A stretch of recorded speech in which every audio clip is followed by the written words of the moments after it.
Eh ben, bonjour à toutes et à tous. Je suis ravi d'être là pour la 10e édition du Symfony Live et pas les 10 ans, n'est-ce pas? Du coup, aujourd'hui, je vais vous parler d'architecture modulaire grâce à Symfony et à l'écosystème open source. Avant de parler de ça, je vais quand même me présenter un petit peu, même si on l'a déjà fait. Je m'appelle Marc Vestroff, je suis architecte web en freelance. Je suis aussi label manager chez Polar, qui est un micro-label de musique électronique de niche. C'est important que je le précise parce que c'est en lien avec tout ce dont je vais vous parler aujourd'hui.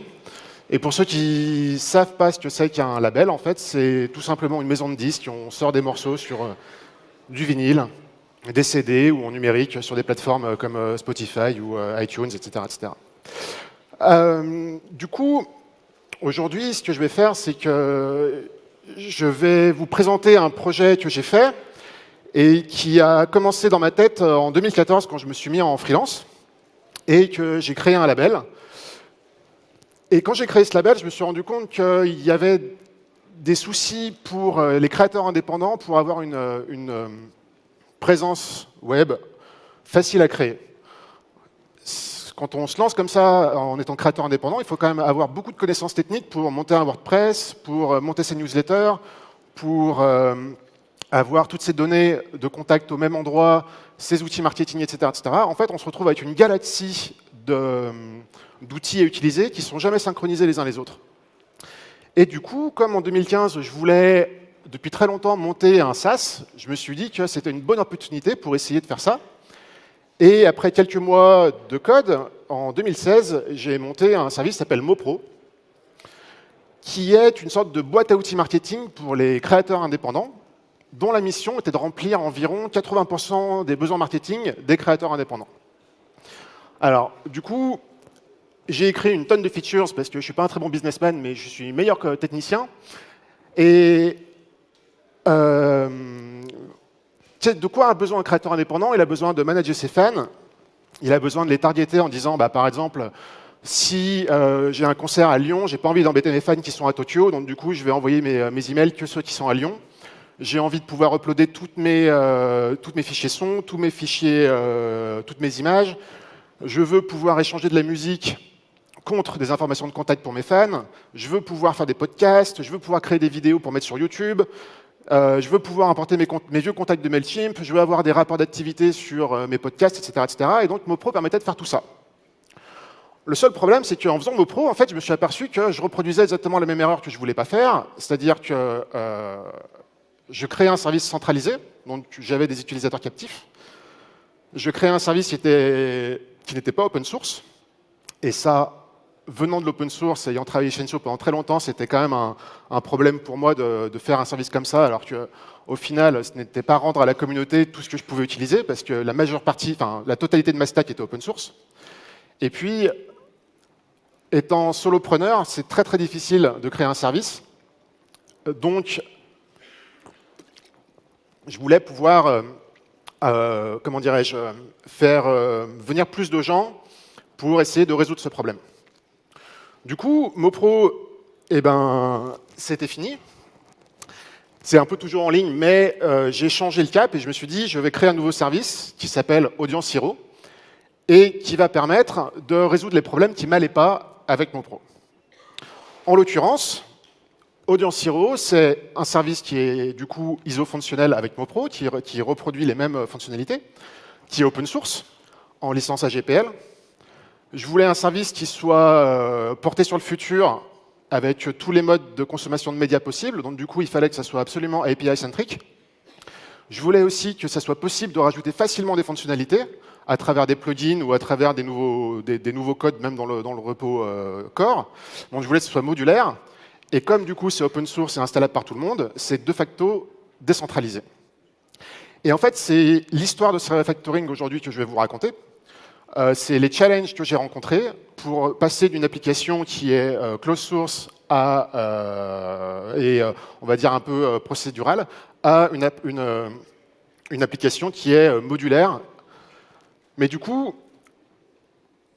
quand on parle d'architecture modulaire, en fait, on parle de quoi? Parce qu'on parle souvent d'architecture dans le développement web. Mais je trouve que c'est intéressant d'avoir une définition qui vient du bâtiment, parce qu'on fait souvent des parallèles avec le bâtiment, même si on ne construit pas des des immeubles. Mais du coup, l'architecture, c'est l'art de concevoir et de construire et de transformer des édifices et des espaces extérieurs, mais ça, on s'en fout. Nous, c'est plutôt du code, selon des critères esthétiques, des règles sociales, techniques, économiques et environnementales. Et là, du coup, sur ces critères-là, on se retrouve avec le code qu'on fait.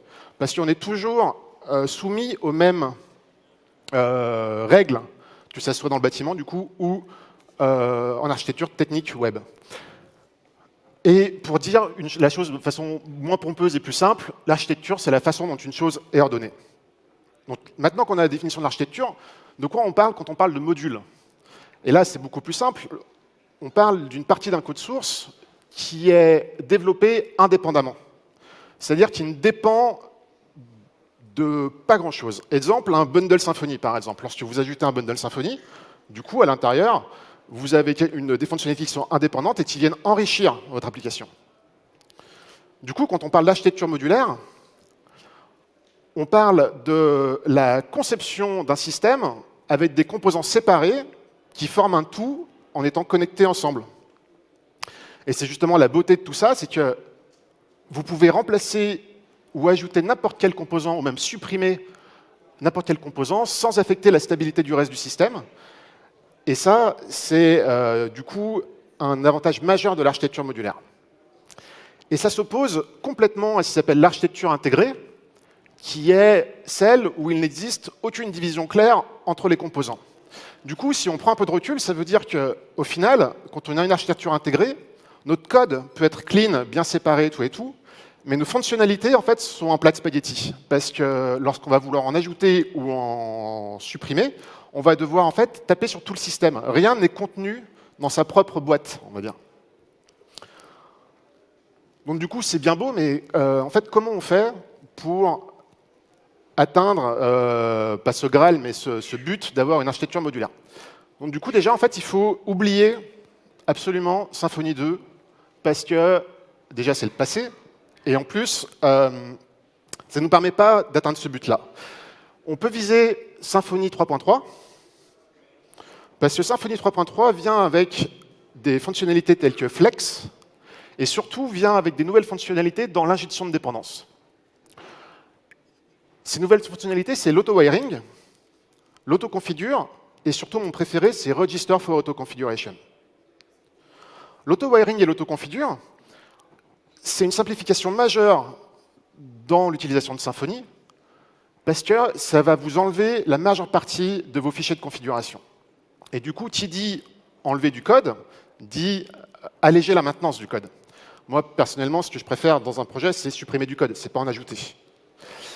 Et ça marche très simplement, ça marche en créant n'importe quelle classe dans votre projet. Et du coup, dans la méthode du constructeur, dans la signature du constructeur, vous pouvez injecter un service de Symfony, par exemple. Et vous n'avez pas besoin de le configurer, ça sera Symfony qui le fera automatiquement.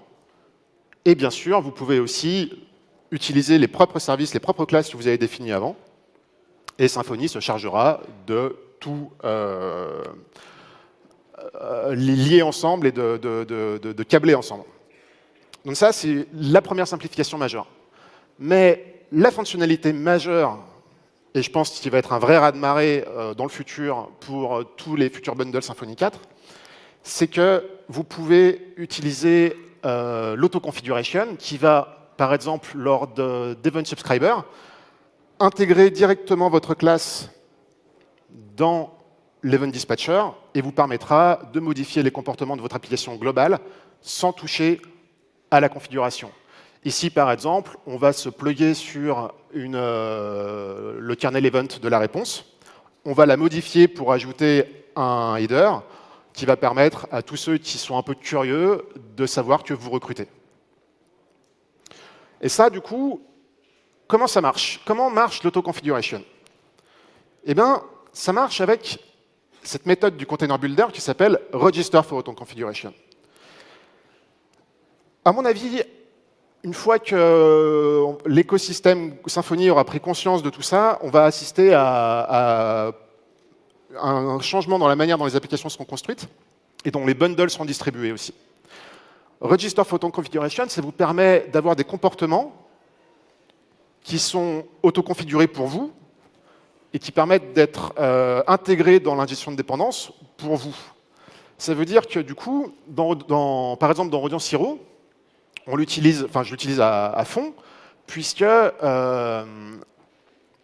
ça permet d'avoir un cœur qui exprime des possibilités de fonctionnalité et d'avoir des composants qui utilisent ces possibilités-là et qui viennent se greffer du coup au cœur. Et un exemple assez frappant, c'est le traitement de fichiers.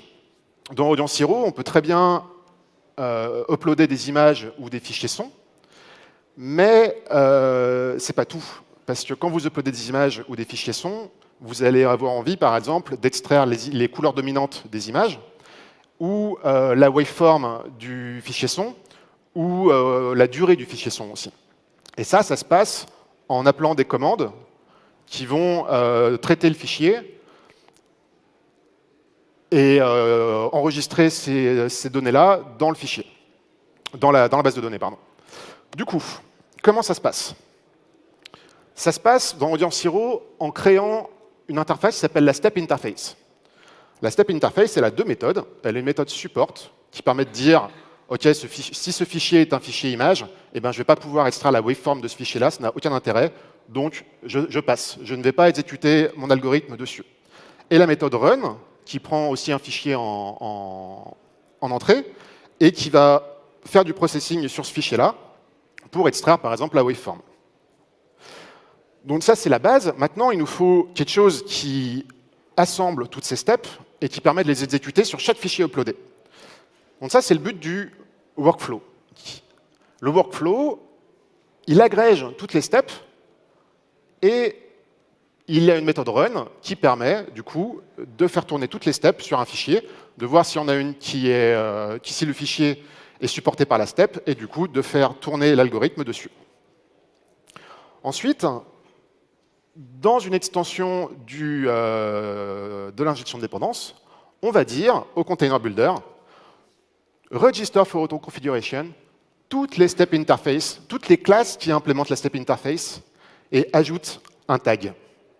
Ce tag, il est défini dans la compiler pass qui permet du coup de dire toutes les classes qui sont taguées avec ce tag, on les ajoute au workflow.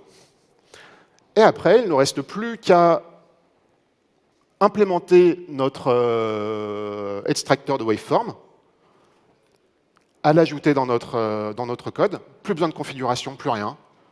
Voilà, le workflow maintenant a une nouvelle step qui peut extraire des données depuis un fichier.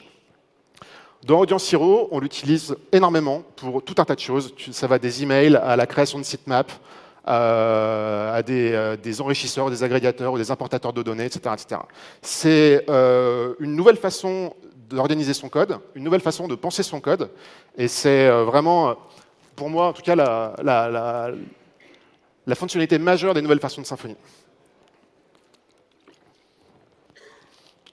Quand on fait un refactoring sur un projet comme ça et que du coup on veut créer de nouvelles fonctionnalités, c'est très intéressant d'aller voir ce qui se passe dans l'écosystème et de voir qui a pensé au problème avant nous et comment ils l'ont résolu et comment est-ce qu'on peut intégrer leurs solutions dans notre projet ou en tout cas peut-être s'inspirer de comment ils ont fait.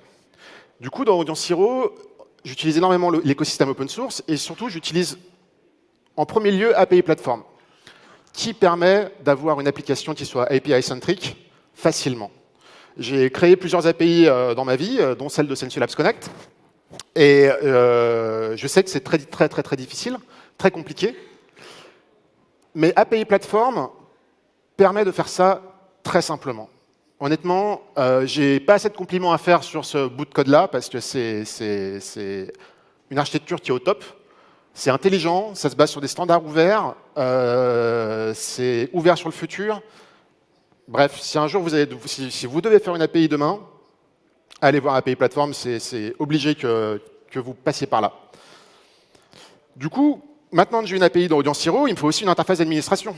Et je n'ai pas envie de maintenir une interface d'administration en HTML alors que j'ai une API, je veux avoir une interface d'administration qui interagit avec l'API.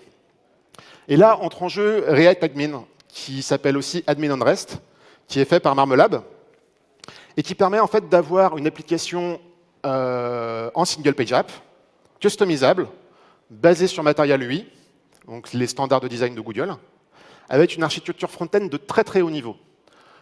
Vous avez Redux React, Redux Saga, plus Redux Form. Avec ça, alors c'est compliqué franchement à prendre en main, c'est une autre façon de penser les applications, etc. etc. Tous les développeurs front-end le savent. Mais vous avez, grâce à ça, une interface d'administration qui est pro et qui fonctionne super bien. Et en plus, vous pouvez la customiser et rajouter des fonctionnalités dessus. Le troisième composant, c'est Enqueue, parce que, je ne sais pas vous, mais moi, ça fait très longtemps que je n'ai pas créé une application qui n'utilise pas une message queue. Il y a toujours du background processing, il y a toujours des choses à faire là-dedans. Et au final, ça a toujours été un peu compliqué à faire. Soit vous avez des tonnes de workers qui sont sur des tonnes de queues, c'est difficilement testable, les API ne sont pas forcément top et tout et tout. Je sais qu'en Symfony 4.1, il va y avoir un nouveau composant et du coup, j'ai hâte de voir ça. Mais Enqueue m'a permis en tout cas de voir qu'il y avait des gens qui s'intéressaient quand même encore à la cross-pollination et qui permettaient de porter les standards Java en PHP. Donc ça, c'est intéressant. Et surtout, Enqueue permet de faire une abstraction de message queues. Et dans un projet comme Audience Hero, c'est intéressant parce que si on veut que le projet soit installable de partout, il faut que le projet s'adapte à différentes architectures. Il faut que le projet, par exemple, s'adapte aux hébergeurs qui n'ont pas forcément la possibilité d'installer un RabbitMQ. Ça existe. Donc, du coup, Enqueue permet de faire une message queue avec Doctrine Debal. C'est peut-être pas forcément la meilleure pratique, mais ça existe. C'est une solution. Et surtout, Enqueue a une fonctionnalité un peu spéciale et très sympa, bien qu'elle soit très précise dans mon cas, c'est d'avoir un seul process de worker qui consomme les queues. Et du coup, ça évite de maintenir un nombre incalculable de différents process à travers Supervisor D, par exemple.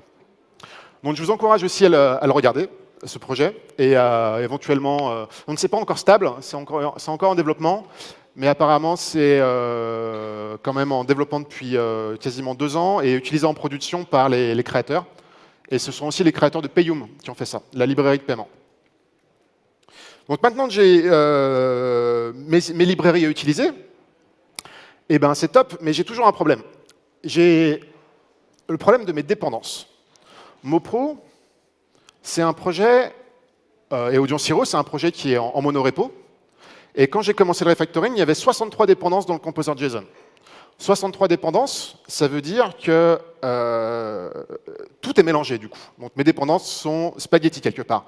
Parce que mon composant de newsletter qui envoie des mails, eh ben, il a besoin de telle dépendance. Mon composant de podcast, il a besoin de telle dépendance. Mais tout était mélangé dans le même composant JSON. Du coup, la question c'est, est-ce qu'on peut, dans la même base de code, avoir plusieurs composants JSON, mais avoir un seul répertoire vendor? Et oui, c'est possible, grâce à la fondation Wikimedia, qui a créé le Composer Merge Plugin. Et ce plugin, du coup, qui est installable très facilement comme ceci dans votre projet, grâce à un simple require, permet d'ajouter dans votre Composer JSON une configuration spéciale où vous pouvez dire, OK, bah, va chercher tous les autres Composer JSON qui se trouvent dans ces répertoires-là. Et en plus, après, vous pouvez customiser la manière dont il va merger et transformer vos dépendances. Du coup, de 1 composer JSON avec 63 dépendances, on passe à, grosso modo, 13, qui ont chacun des dépendances très précises. Et ça, c'est pareil, c'est intéressant aussi. Du coup, ça marche exactement pareil. Vous faites un composer install ou un composer update. Le composer merge plugin va intervenir, va chercher tous les composers JSON et va tout mettre dans un seul répertoire vendor. C'est très simple. En revanche, ça ne résout pas les problèmes de dépendance pour le front-end. Parce que pour le front-end, vu que du coup, ce sont 2 applications en single page app, qui sont des applications React, pour le back-office et le front-office, il nous faut la même chose. On ne peut pas modulariser les dépendances back-end et ne pas modulariser les dépendances front-end. Et là, je me suis quand même pas mal mangé les dents parce que c'était assez compliqué jusqu'à ce que je découvre que Workspace est une fonctionnalité de Yarn depuis sa version 1.0 Et du coup, dans votre package.json, à la racine de votre dépôt, vous faites exactement pareil que pour les dépendances back-end. Vous dites où est-ce qu'il peut trouver les dépendances front-end. Et il va faire en sorte de tout mélanger et de tout mettre dans un seul répertoire Node Modules, ce qui permet d'avoir une vingtaine de dépendances indépendantes pour les différents packages. Ça aussi, je vous encourage à le regarder, c'est hyper intéressant. Et j'aimerais aussi parler des emails. Du coup, les emails, je pense qu'ici, dans la salle, à peu près tous ceux qui codent ont dû un jour envoyer des emails. Et je me suis souvent retrouvé dans la même situation au démarrage de projet. Donc, on fait un prototype d'une fonctionnalité qui, pour la première fois, envoie un mail dans notre application. Et ce qui se passe, c'est qu'on va dire qu'on écrit tout ça à l'arrache dans son contrôleur, parce que c'est un prototype, du coup, on veut juste faire en sorte que ça marche. On crée son Swift Message, on l'envoie via le mailer, patati patata. Tout va bien, ça fonctionne, on est content. Et vient le temps de la consolidation. Et instinctivement, qu'est-ce qu'on fait? On va créer une factory qui va créer les messages. On va créer un mailer qui reçoit la factory et qui envoie les messages créés par la factory. Et puis, dans notre contrôleur, on l'amincit et on utilise notre mailer. C'est très content, ça marche bien, tout est testable hyper facilement, jusqu'au moment où ça se dégrade. Parce que ça va forcément se dégrader. 6 mois plus tard, on va se retrouver avec une message factory qui fait 140 méthodes, où toutes les fonctionnalités de votre application vont être au même endroit. Pareil pour le mailer, donc du coup on se retrouve dans la même situation où on est dans le spaghetti total de fonctionnalités. Du coup, comment est-ce qu'on modularise tout ça? Et il y a une librairie très intéressante dans Cilius qui permet de voir ce que c'est une architecture qui n'est pas intuitive pour envoyer des mails, mais qui au final fonctionne plutôt pas mal. Donc c'est le Cilius Mailer Bundle, c'est indépendant du reste de Cilius. Le seul truc, c'est qu'en fait, ils ont fait une architecture sympa, mais ils ont déplacé le problème quelque part. C'est-à-dire que du coup, on a un fichier de configuration dans lequel on définit tout ce qui est au niveau du mailer, et tous les emails en fait vont avoir une clé, ici movie_added_notification, un sujet et un template. Le sujet est optionnel parce qu'il peut être aussi défini dans le template. Donc c'est plutôt cool parce que ça permet facilement d'utiliser Twig pour vos emails, donc vous avez accès à toutes les fonctionnalités de Twig. Mais, oui, puis du coup, les contrôleurs restent aussi assez simples. Mais bon, finalement, 6 mois plus tard, vous allez avoir le même problème, vous allez avoir 140 emails dans votre fichier de configuration, tout est mélangé, c'est pas top. Et du coup, dans Siro, je me suis servi de ce Cilius Mailer Bundle qui permet en fait de tout changer à l'intérieur, tout en gardant l'architecture. Et en utilisant Register for Auto Configuration, il est encore de retour celui-là, on peut avoir en fait une classe par email.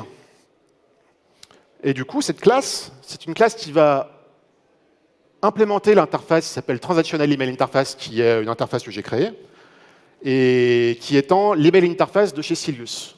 Toutes les méthodes qui seront commentées ici, en fait, sont des méthodes qui sont héritées de l'email interface.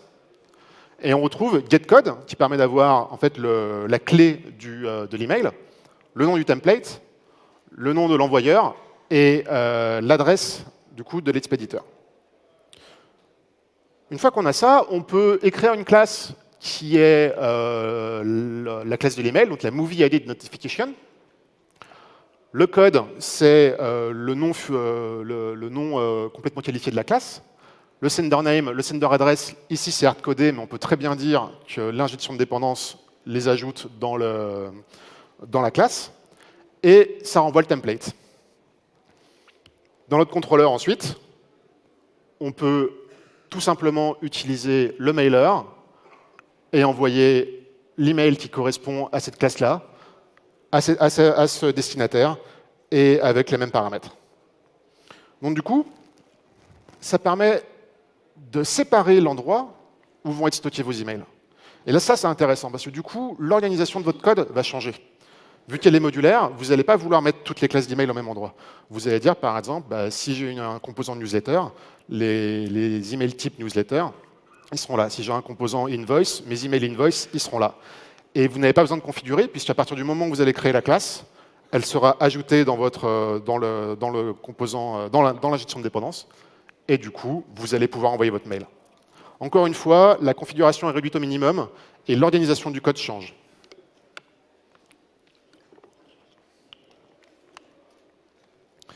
J'avais un autre souci aussi concernant Audience Hero, c'est que comment est-ce qu'on fait pour rajouter des modules et régénérer un back-end, enfin un back-office et un front-office, qui sont deux single-page apps. Comment faire ça simplement?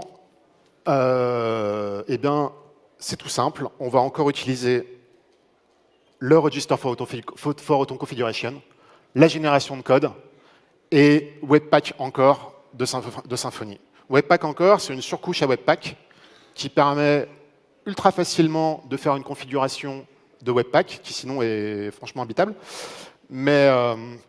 Et du coup, vous pouvez définir tout simplement vos différents points d'entrée. Dans Audience Hero, il y a 2 points d'entrée, l'application back-office et l'application front-office. Donc du coup, comment j'ai fait? Eh ben, j'ai créé une interface qui s'appelle la Module Provider Interface, qui permet de renvoyer le nom d'un module back-office et le nom d'un module front-office. Pour le core de Audience Hero, c'est en fait toutes les classes de bundle qui vont implémenter la Module Provider Interface et qui vont renvoyer, par exemple, du coup, le nom du module front-office et le nom du module back-office. Alors, ces noms de modules, où est-ce qu'ils se trouvent?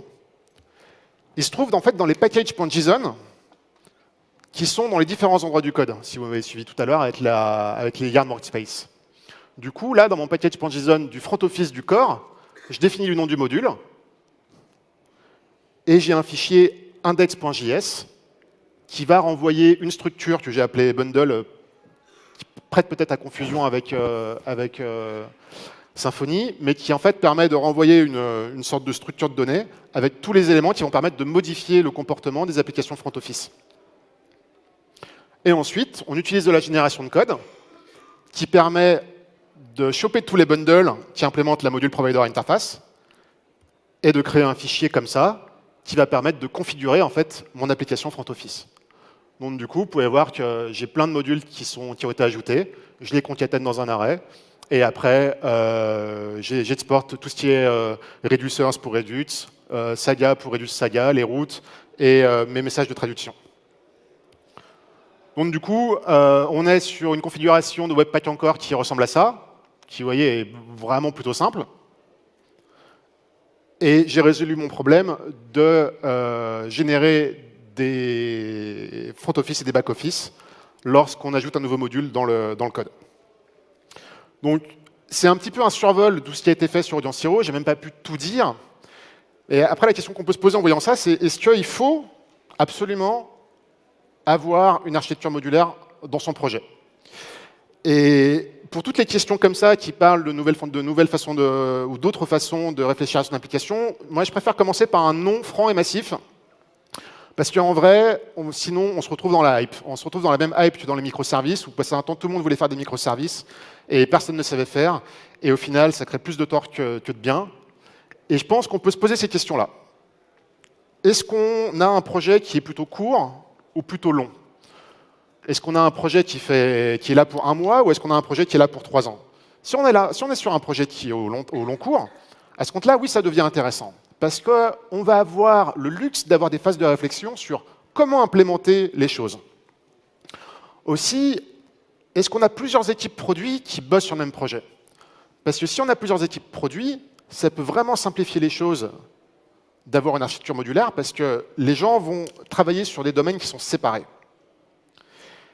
Et la dernière question, c'est est-ce que j'ai suffisamment de maturité sur mon projet pour créer des abstractions comme ça? Parce qu'au final, créer des comportements, c'est créer des abstractions. Et une fois qu'on a répondu à ces questions, j'ai envie de dire oui, c'est intéressant d'avoir une architecture modulaire parce que vous avez un corps qui est un ensemble de comportements Et vous avez des extensions qui sont vos fonctionnalités, qui vont utiliser ces comportements-là. Donc ça permet de se concentrer sur la fonctionnalité et non pas le code en tant que tel. Ça qui est intéressant. Vous avez du coup une indépendance totale aussi, une customisation totale, parce que vous pouvez supprimer et ajouter. Et en fait, vous allez penser votre projet en termes de plateforme, et non pas juste en termes de bout de code qui fonctionne et qui fait le boulot. Et ça, du coup, c'est assez intéressant. Donc, du coup, si vous êtes intéressé par Audience Hero, vous avez le repository qui est là. Toutes les contributions sont vraiment les bienvenues. Et je suis à l'écoute de vos questions, si vous en avez.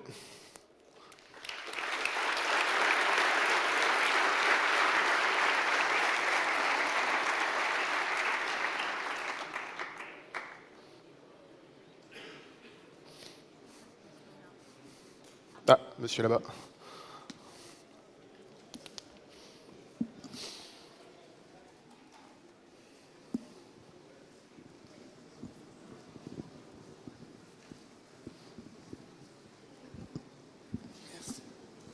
Bonjour. Bonjour.